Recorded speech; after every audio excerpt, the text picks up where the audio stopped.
In the country of Falador, King Rain Goldenwood I has led his people through nearly 100 years of prosperity.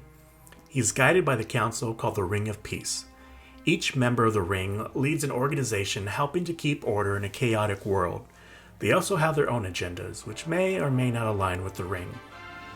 Eatmos, Master Smith of the Smiths Guild.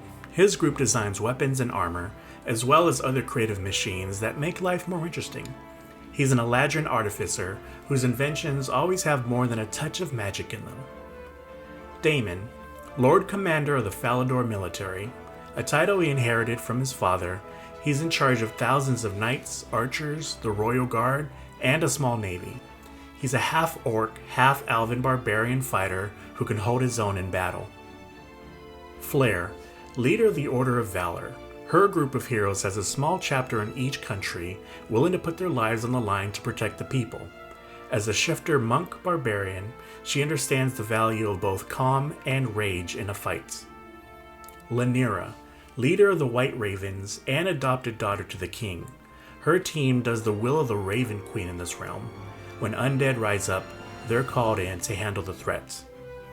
Malice, leader of the Sin Eaters. His Order of Drow protects the surface world from any Underdark threats. The Paladin Warlock fighter uses a combination of spells and swordplay to great effect. And Mudgraw, Master of Spies. This turtle's ever-growing network alerts him of valuable information from across the world. As a druid, he also has a deep connection to the natural order. In his new position, Damon receives a report about possible undead in one of the many ruins hidden deep in the jungle. Not much is known about the ruins except for its catalog number, 2022 AD.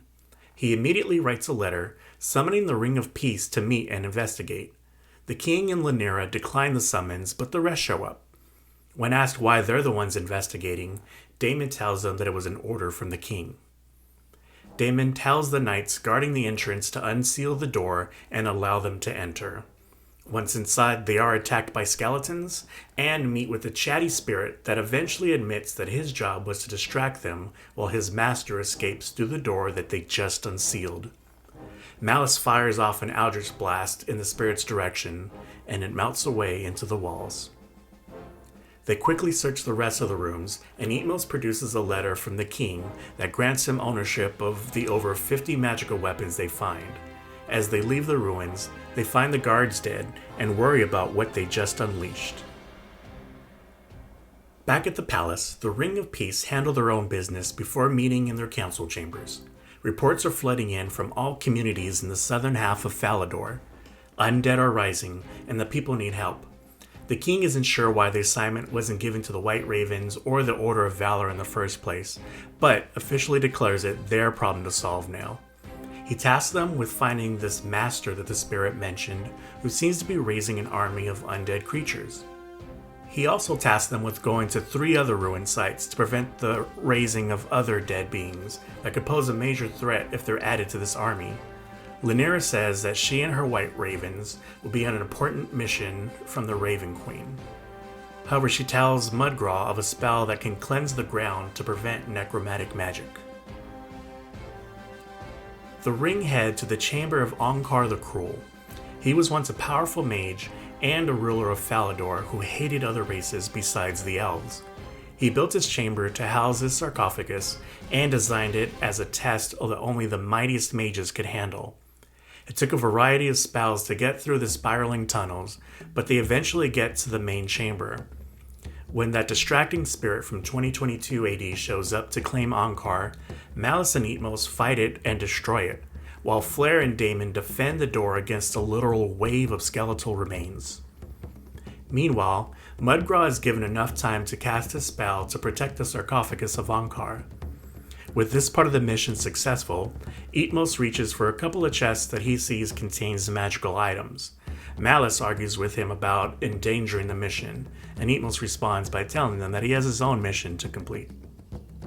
Waiting outside the chamber are members of the Order of Valor who escort the team to Flair's hometown of the Gentle Grove, where beast-like creatures live in harmony. After witnessing a funeral for those killed during a skeletal attack, the spiritual leader, named Son of the Morning, tells them that she had a vision that they need to know about. She warns them that their mission is far more dire than originally thought, and tells them that the celebration of the equinox, which is only 20 days away, will bring much death. She makes it clear that they can't completely stop the tragedy, though they can lessen the impact. She also warns them that they will face betrayal and have to make tough decisions in the near future. She does, however, grant them access to the Historian, who is a rare Loxodon creature named Hathi. He tells them that the master of 2022 AD was an elf with the only means to raise a being of immense power bent on destroying all of Falador. Hathi says that his people built the tomb in a spot hidden from the elves. For maximum security, the deal was that they'd never tell the elves where it was, and the elves would never tell them the name of the being. After a night's rest, the Ring of Peace send a message to the palace in search of more information to help them solve this mystery, and then travel to their next destination, the Tomb of the Forgotten Warriors.